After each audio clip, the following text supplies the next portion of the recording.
de l'épidémie d'Ebola dans le Nord Kivu, le ministre de la Santé publique, Hygiène et Prévention, le docteur Jean-Jacques Mbungani, l'a déclaré ce lundi 3 mai 2021. Célébration de la journée mondiale de la liberté de la presse ce lundi 3 mai, placée sous le thème « L'information comme bien public ». À cette occasion, le ministre de la Communication et Médias, Patrick Mouyaya, promet d'être à l'écoute et mettre de l'ordre dans ces secteurs. C'était au cours d'une grande activité organisée à Kinshasa, à Béatrice Hôtel. À l'Assemblée nationale, ce lundi 3 mai 2021, l'abbé Donatien Cholé a remis au président de la Chambre basse du Parlement congolais, Christophe Mbossonkodia, un mémo de l'Église catholique pour appuyer les travaux parlementaires à la recherche sur la paix à l'est de la République démocratique du Congo. Merci de votre fidélité. Bienvenue à cette grande édition du journal sur la chaîne éducative. À la une de l'actualité, le secrétaire général de la SENCO, l'abbé Donatien Cholé, a remis au président de l'Assemblée nationale, Christophe Mbossonkodia, un mémo de l'Église catholique pour appuyer le travail parlementaire de recherche de la paix à l'est de la République démocratique du Congo. Ça a eu lieu ce lundi 3 mai 2021. Suivez l'abbé Donatien Cholé à travers ses propos recueillis. Comme vous le savez, les évêques membres de la SENCO avaient pris l'engagement d'accompagner les institutions de l'État pour le bien-être de la population et le Parlement. C'est une des grandes institutions qui mérite l'accompagnement de nos pères évêques qui ne sont pas politiciens mais qui veillent sur le même peuple dont sont chargés les députés. Alors pour cette fois-ci, c'était par rapport à la situation de l'Est. Nous ne pouvons pas dormir tant que la situation n'évolue pas là. Vous avez suivi dernièrement, on a même tué un religieux. C'est un musulman, demain ça sera un catholique, ça sera un protestant, donc nous sommes tous concernés. Nous avons salué la dynamique mise en place par le président de l'Assemblée nationale pour jusqu'à diligenter une enquête parlementaire à l'Est. Et bien avant ça, la CEAC, l'Association des conférences épiscopales d'Afrique centrale et la SENCO avaient diligenté une mission de réconfort et de solidarité à l'Est. Et fort de cette mission, ils ont fait un plaidoyer adressé le 20 février au chef de l'État. Et les évêques avaient pris l'engagement de faire le même plaidoyer auprès, entre autres, du Parlement et du gouvernement. Alors je suis venu remettre au président de l'Assemblée nationale le plaidoyer de la CEAC et de la SENCO. Je devrais être accompagné par le secrétaire général de la CEAC, M. l'abbé Jean-Pierre Badidiki, qui est retenu à Bruxelles. Donc le contenu de ces plaidoyers des évêques comme contribution à la mission parlementaire à l'Est. Donc nous estimons que les informations que nous avons recueillies pourront servir aussi de référence, peut être exploitées de l'une ou l'autre façon par les parlementaires. Voilà, c'était pour ça. Et en marge de cela, c'est seulement en marge de cela qu'on a parlé un peu de l'évolution de travaux au niveau de l'Assemblée nationale sur la CENI. Je suis content que l'Assemblée nationale accorde une attention particulière par son président en question de réformes électorales. Tel que signalé aux entrées de cette édition du journal, le ministre de la Santé publique, Hygiène et Prévention, le docteur Jean-Jacques Mbungani, a déclaré ce lundi 3 mai 2021 la fin de l'épidémie d'Ebola dans la province du Nord Kivu. Suivez-les. Chers compatriotes, la République démocratique du Congo a connu depuis le 7 février 2021 la 12e épidémie de la maladie à virus Ebola. L'actuelle épidémie a sévi dans la province du Nord Kivu et plus particulièrement dans 4 zones de santé, à savoir Biena, Butembo, Katwa et Moussienene. Elle est survenue environ 8 mois après la 10e épisode de maladie à virus Ebola qui a sévi dans la même province du 1er août 2018 au 24 juin 2020.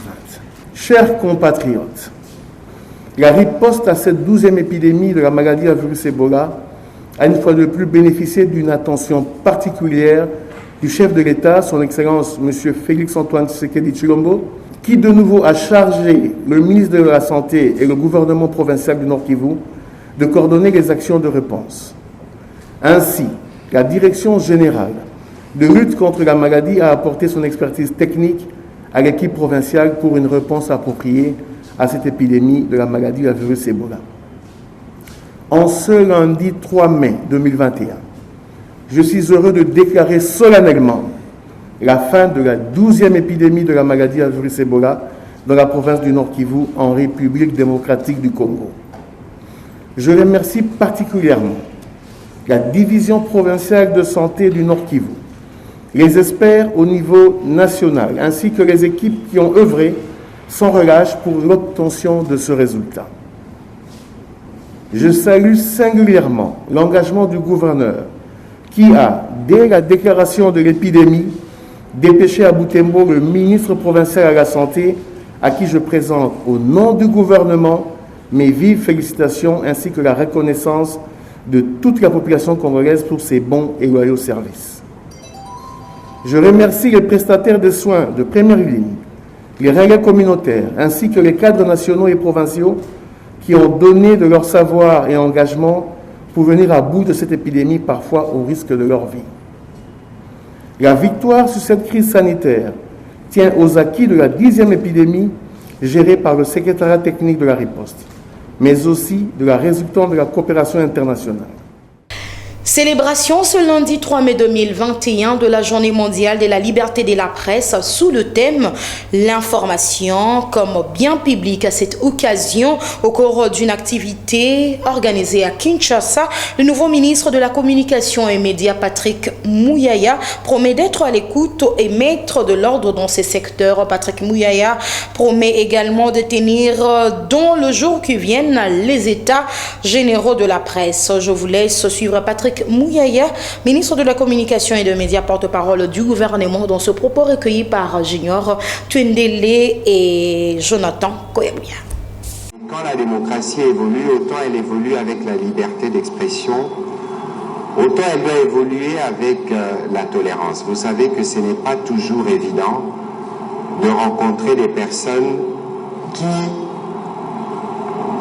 pensent démocratie véritablement. Je serai le ministre de l'écoute.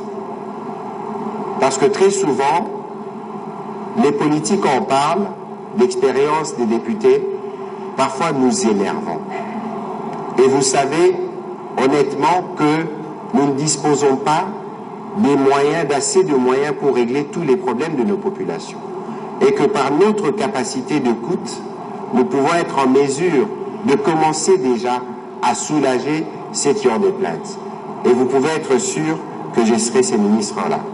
Je ne voudrais pas faire une promesse, mais je veillerai personnellement, durant mon passage dans ces ministères, à toujours promouvoir l'exercice de la liberté de la presse, à toujours le protéger. Toujours le protéger, surtout ceux qui l'exerceront dans le respect des lois de la République, parce que c'est ce qui contribuera à l'essor d'un journalisme responsable, éthique et professionnel. Les meilleurs remparts du journalisme, c'est le professionnalisme. C'est sur ce mot que je vais terminer mon propos en nous souhaitant tous une bonne fête et j'espère que dans le jour qui vient, très rapidement, nous pourrons avoir des résultats dans les secteurs qui nous concernent. Dans notre métier, ce n'est pas d'abord une question de moyens. C'est une question de volonté et la volonté politique, vous l'avez. Je vous remercie. Puisqu'on en parle présent à la cérémonie, le rapporteur adjoint de l'Assemblée nationale, Colette Tchomba, et quelques journalistes se sont exprimés à l'occasion de la dite journée. Ils étaient au micro de Ginelle Lapezo et Janiminga. Le nouveau ministre de l'Information a pris l'engagement devant ses anciens confrères et consoeurs qu'il fera de tout son mieux pour que finalement la liberté de la presse soit effective ou que nous puissions passer quand même à un niveau acceptable dans le classement international. Voilà ce que je peux vous dire en ce qui concerne cette journée. Donc nous devons tous l'accompagner et de par notre comportement, l'aider à ce qu'il puisse réussir cet engagement qu'il vient de prendre. Des pays dangereux pour les médias. C'est quelque chose où nous devons travailler, nous, ensemble, avec notre gouvernement, pour changer cela. On doit changer cela, pourquoi? Parce que jusqu'aujourd'hui, dans notre pays, il y a des journalistes menacés à cause de leur opinion. Il y a des journalistes à l'est du pays qui ont été enlevés, qui ne sortent plus, qui sont les cibles de groupes armés. Et tout cela doit changer. C'est très important pour nous. Je pense que c'est une journée qui nous a permis d'être en contact proche de notre ministre de Médias pour qu'il sache réellement ce que nous traversons. C'est la protection et le professionnalisme qui construit les gages de l'aboutissement heureux de la démarche de la dépénalisation des délits et de presse. Il y a lieu de rappeler que partout ailleurs, et en Afrique centrale essentiellement, il y a cette avancée significative dans le sens de dépénaliser le délit de presse. Et aujourd'hui, avec ce que vient de dire le ministre, nous croyons, nous en tant que techniciens du domaine et experts maison, nous allons lui apporter les éléments essentiels pour pouvoir faire dénouer cette question qui est restée longtemps ennuyeuse. En tant que député national, mais aussi en tant que journaliste, je suis journaliste de formation, je pense qu'à chaque année, c'est un moment pour les journalistes de faire une rétrospective tout en essayant de réfléchir sur les perspectives liées à la presse. La presse, sous d'autres cieux, on dit que c'est le quatrième pouvoir, mais c'est discutable, nous sommes quand même une puissance, et de voir comment est-ce que ceux-là qui ont donné leur vie pour informer les uns les autres, mais qui sont aujourd'hui malheureusement victimes de plusieurs sortes de violations, comment faire pour rendre encore la corporation plus juteuse, comment faire pour que le journaliste lui-même soit dans les conditions requises.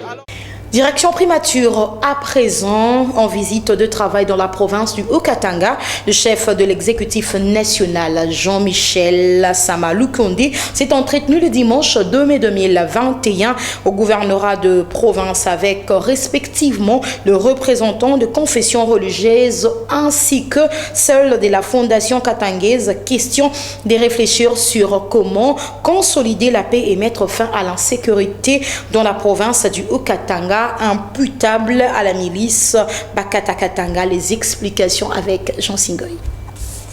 Reçu en audience par le Premier ministre Jean-Michel Sama Lukonde, la délégation des représentants des confessions religieuses du Grand Katanga, conduite par le révérend pasteur Ernesto Miji Palanga, représentant des églises de réveil du Grand Katanga. Les hommes de Dieu ont adopté chacun la stratégie de sensibiliser la population, dont 80% est constituée des adeptes de leurs églises, sur la paix et la sécurité, car l'amour du prochain oblige. Dans cet échange, il était question de plusieurs axes qui ont visé la sécurité de notre province et l'appui que les confessions religieuses veulent apporter à toutes les actions du gouvernement et au programme qu'il a pour pouvoir pacifier la province, répondre aux questions sociales de la population et régler les autres petites questions pour le mieux-être de tout le Katangais. De son côté, la délégation de la fondation katangaise représentant toutes les tribus du Grand Katanga a entretenu avec le chef du gouvernement de l'Union sacrée sur la sécurité des personnes et leurs biens dans le Haut-Katanga, secoué par les incursions des milices de Bakata Katanga. Au sortir, Raphaël Mututa, président de la fondation katangaise, a prôné un dialogue avec des insurgés pour des solutions durables à la crise sécuritaire. Nous avons aussi évoqué le problème de l'insécurité. Nous avons songé qu'il fallait nécessairement qu'on puisse organiser la baraza, c'est-à-dire nous sommes des Africains, quand il y a des problèmes, il faut qu'on se mette sous l'arbre, à palabre, et qu'on parle, qu'on organise, qu'on accorde, qu'il y ait un dialogue. Nous avons vu de l'autre côté, à Beni, tout consort, il y a des insurgés qui sont venus. On les a accueillis et ils sont partis. Il faut envisager le dialogue, il faut qu'on les approche, qu'on sache qu'est-ce qu'ils cherchent et qu'on trouve une solution à l'amiable. Nous sommes des parents, ça nous a beaucoup affligés. Toutes ces rencontres ont eu lieu en présence du gouverneur de la province, Jacques Yaboula Katoué, et des ministres qui ont accompagné le Premier ministre, notamment le ministre d'État, ministre du Plan, Christian Mwando, Kainda Adel du portefeuille, Serge Koundé, ministre des Sports et Loisirs, Olivier Mouenzil de l'Énergie, Kibasama Liba de Petentik, ainsi que la vice-ministre de la Santé publique, Hygiène et Prévention, Kilumba Véronique. Tout à fait autre chose à présent dans les Kasaï centrales, plus précisément dans les territoires des Dibaya. Les serviteurs congolais et forces vives soutiennent l'idée du chef de l'État congolais Félix-Antoine Tshisekedi Tshilombo, celle d'octroyer la carte d'identité à la population congolaise, et ils demandent en même temps à ce que l'État congolais finance le plus tôt possible l'Office national d'identification de la population ONIP pour que l'opération de l'identification de la population démarre. Suivez leur déclaration lue par son coordonnateur Chitoko. Message de soutien à son Excellence, Monsieur le Président de la République démocratique du Congo, Félix-Antoine Tshisekedi. Excellence, nous, serviteurs congolais pour le développement et la citoyenneté, SECODEC en sigle, et forces vives du territoire de Dibaya, venons par ce message affirmer notre soutien en votre personne pour un État des droits prônés par vous, longtemps rêvé par nos parents et nous-mêmes. Excellence, Monsieur le Président et chef de l'État, conscient des efforts que vous fournissez, nous nous sommes donné le devoir d'ajouter notre voix à celle des autres pour vous dire que nous sommes derrière ces efforts afin que le peuple congolais retrouve sa dignité mise en cause il y a des décennies. Excellence, notre soutien repose aussi sur votre vision des données. À chaque Congolais sa carte d'identité en passant par le recensement général de la population. Sur ce, nous vous demandons de veiller à ce que l'Office national d'identification de la population, ONIP en sigle, soit financé le plus tôt possible pour accomplir sa tâche, même si le recensement n'est pas une condition pour aller aux élections, mais il est très important pour plusieurs raisons, entre autres sécuritaires. Excellence, Monsieur le Président de la République, en tant que garant du bon fonctionnement des institutions, nous vous soutenons et demandons de ne plus céder à une pression tant nationale qu'internationale pouvant vous détourner de vos missions. Même si nous allons aux élections aujourd'hui avec l'actuelle carte d'électeur, mais nous vous demandons de veiller à ce que l'identification de la population soit lancée par l'ONIP de cette année, car c'est le plus grand combat du docteur Étienne Tshisekedi Wamulumba. Aujourd'hui, ne pas faire se cracher sur sa mémoire. Vive la République démocratique du Congo, que Dieu vous bénisse. Faites à Dibaya en séjour. Nous vous remercions. Et en politique, poursuite de la tournée de mobilisation de la base du mouvement de solidarité pour le changement de Laurent Batumona par Pichupito Bidingi, conseiller du président national de ces partis. C'était le dimanche 2 mai 2021 à Kinshasa, dans la commune d'Emaluku, en présence de cadres et autres membres du parti. Témoins de l'événement, Naomi Katakou et Freddy Kotama.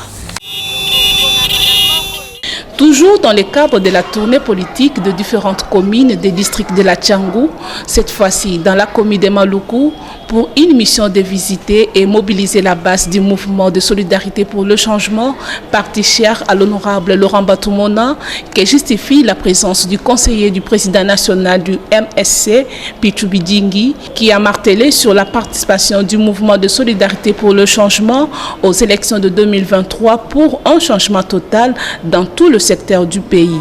Comme vous le savez, nous sommes en train de faire la ronde de tous les cellules. Et aujourd'hui, nous avons été honorés parce que notre fédéral Riguet nous a invités pour venir assister à l'adhésion massive des jeunes leaders de Maluku.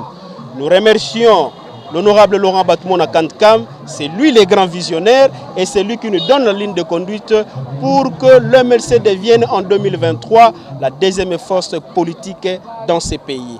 Et comme vous savez, il faut travailler pour avoir un résultat. Voilà pourquoi nous sommes là. Les jeunes de Maluku ont accepté. Ils disent qu'eux, désormais, ils sont à l'MC. Ils vont nous soutenir jusqu'en 2023 et même après 2023. Mais nous voulons rappeler que dans ce pays, nous n'avons qu'un seul président qui s'appelle Félix-Antoine Tshisekedi Tshilombo. Faisons confiance à notre président. Mobilisons-nous d'abord serrons-nous le bras. Soyons ensemble pour entamer ces combats de développement. Accompagné des membres et cadres du mouvement de solidarité pour le changement, il faut dire qu'après la commune de Ndjili, Massina, Maluku, cette tournée va s'étendre dans le reste des communes de Tchangou. Et réagissons en ce qui concerne les vives tensions ayant occasionné les pertes en vies humaines et dégâts matériels dans la province de la Chuapa lors des affrontements opposant les populations des Bokungu et des Boinde Papi Boimbo. L'un des notables de la province appelle à l'implication des autorités compétentes afin de traquer le commanditaire de ces actes. Quant à ceux, suivez Papi Boimbo au micro des Christian Lissoukou et Jonathan Koyagbia. Entre deux frères de même secteur, il y a eu des tueries, il y a eu des maisons incendiées. Ces comportements, nous voudrons à ce que, avec la commission parlementaire qui est descendue sur le terrain, qu'on puisse établir de responsabilités. Nous sommes dans un état de droit qui commence déjà à produire ses effets et nous voulons avoir la clarification sur ce qui s'est passé à Bouende. Qui sont des instigateurs? Quelles sont les motivations pour lesquelles on doit sacrifier la vie des paisibles citoyens? Nous condamnons cela. Et là, je le dis à ma qualité de secrétaire général de l'association Monkoto-Ville, je suis ressortissant de la Chuapa. Quelles que soient des raisons, on ne peut pas laisser la vie des êtres humains se rompre et s'arrêter comme si on arrêtait la vie de chiens ou de je ne sais pas quel animal. Nous condamnons cela et encore une fois de plus, nous voulons à ce que les autorités provinciales prennent leurs responsabilités. Comment? Selon nos sources, on nous apprend que ces conflits, cette diversion a commencé depuis un certain moment et que l'autorité locale, l'autorité provinciale n'a pas pu prendre le mesure idoine pour arrêter jusqu'à ce que nous puissions atteindre cette tuerie. À la Chuapa, nous n'avons jamais connu cela. On ne peut pas comprendre qu'aujourd'hui, certains leaders puissent se porter garant des sacrifices, de l'écoulement, de l'effusion de sang de nos citoyens. Nous disons non. Même ici à Kinshasa, si les commanditaires sont ici, je crois que nous allons tout mettre en œuvre pour que la justice puisse mettre la main sur eux. Faisons la politique comme il se doit.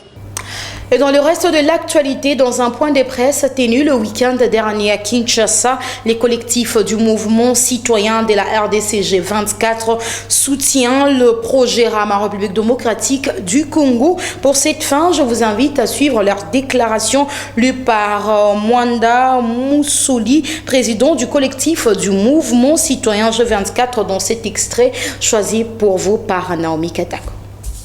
À la suite de la réunion bilatérale tenue à Kinshasa le vendredi 30 avril 2021 entre les mouvements citoyens et la commission RAM relative à la perturbation liée au fonctionnement technique des réseaux de télécommunications Vodacom Congo suite au projet du gouvernement RAM. Avant toute chose, nous tenons à rappeler l'historique du registre des appareils mobiles RAM en sigle. Sur la recommandation de l'Union internationale des télécommunications IT, en sigle, qui a mis le devoir sur le même diapason les nations quant à la révolution de la nouvelle technologie de l'information et de la communication, la République démocratique du Congo a acté ce vœu en publiant au journal officiel le 1er avril 2020 les décrets numéro 020/005 du 9 mars 2020 modifiant et complétant les décrets numéro 012/15 du 20 février 2012 fixant les modalités de calcul et les taux de revenus et les prestations de l'ARPTC. À cet effet, nous tenons à rappeler à la population les bien fondés de ces projets louables, en l'occurrence RAM qui a pour objectif A. d'optimiser la sécurité et la qualité de service des réseaux mobiles sur les territoires nationaux. B. De lutter efficacement contre la contrefaçon des appareils mobiles par la déconnexion des réseaux des appareils identifiés comme non conformes. C. De combattre les vols des appareils mobiles via les blocages des appareils déclarés comme volés. 2. Assurer la sécurité via la géolocalisation et contrôle des appareils entrant et sortant.